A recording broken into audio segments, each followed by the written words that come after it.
Hello, welcome to Current News. I'm your host, Chris Davis, and today we're going to talk about the repeal of net neutrality. So last month, on December the 14th, the FCC ruled to repeal net neutrality.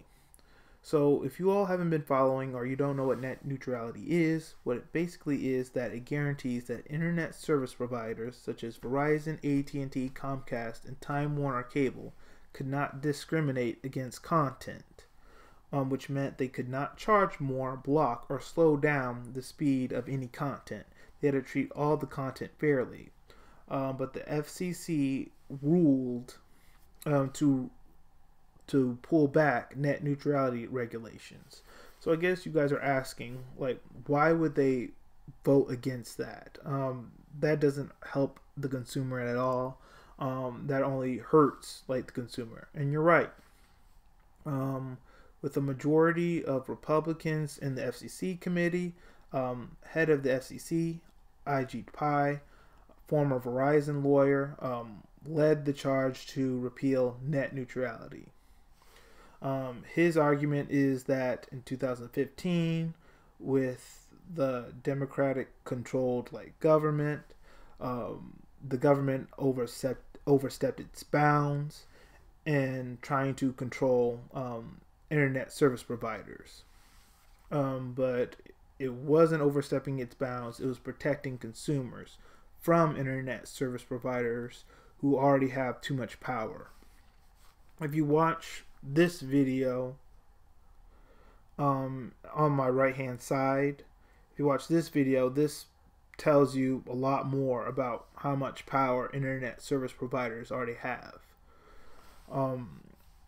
Basically, our internet service provider, like our markets, like the way these companies work, they are too powerful. They already have too much power. You can't pick whichever internet service provider you want. You have to pick the one that's already in your area.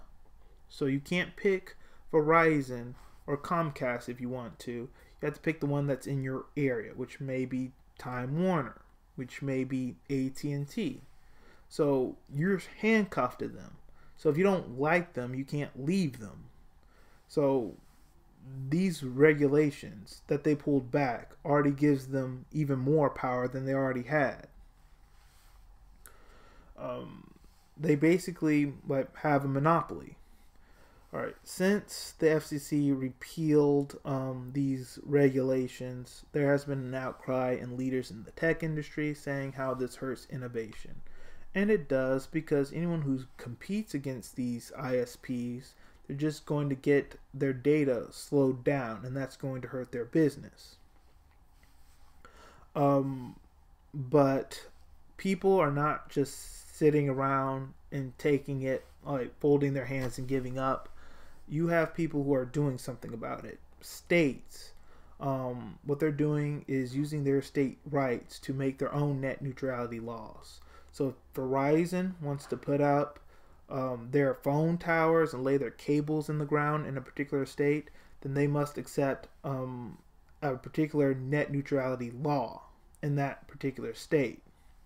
You even have a activist group called Fight for the Future, who's calling on Congress to do a Congressional Review Act. Now, with the Congressional Review Act, Congress can vote with a majority rule to repeal the FCC regulations. And Fight for the Future is calling on them to do that. Their slogan is repeal or get replaced. So November this year is voting. And I know Congress hates that. It seems as if elections are always around the corner. Whether it's a mid-election or the big general election, there always seems to be an election around the corner. So they must listen to their constituents. And what Fight for the Future is making sure, what Fight for the Future is doing is that if Congress doesn't vote to repeal the FCC regulation, what they're going to do is people who have signed up for Fight for the Future on the eve of election, they're going to text the people who've signed up with them which congressman is running in their area, and it's going to have their voting record. And based on their voting record, they may be voted for or they may be voted out. So that's what Fight for the Future is doing. So if there's not going to be a Congressional Review Act, then on the eve of the election, whoever has signed up with them, they're going to get a text message about which congressman is running in their area and their voting record. So that's the pressure that they're putting on Congress. What I would like to see is a congressional meeting. You know, the one that they made Hillary Clinton go through twice, the one that they made James Comey go through.